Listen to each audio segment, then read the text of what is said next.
42. That's how many days until the November 3rd elections, and voters are watching every mailer with a very suspicious eye, Jeannie. And over the weekend, the Florida Division of Elections sent notices to Floridians warning them that they may not be registered. 5 Clay County residents received that same card and found out they were not listed on the voter roll. So they're not happy about this, and of course they want to know why, Anthony. So they reached out to On Your Side's Ken Amaro, who is now investigating their concerns. Ken.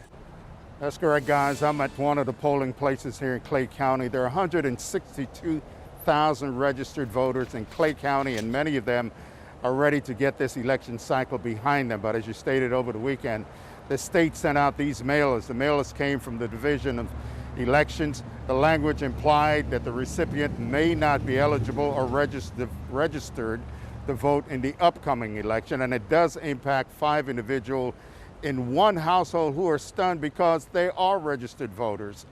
And so we've been looking into what happened. It's becoming an election cycle replete with allegations of voter suppression, fraud, even conspiracy, all before the votes are cast. But I've never witnessed anything like this. Saturday, Sharonda Scott received a notice from the Division of Elections stating she may not be eligible to vote. We went online, and sure enough, it says that we were not registered to vote. Scott is a registered Clay County voter and was surprised by the notice. But we recently voted in August. And this is my voter registration card. She says 4 other family members received the same notice, and they too are registered voters. It upset me because I feel like you're trying to take away my right to vote, my voice. What happened? Were they kicked off the system? So I feel that someone is basically trying to suppress my vote. They're trying to stop me from voting. Chris Chambliss is Clay County Supervisor of Elections. Is there reason to be suspicious?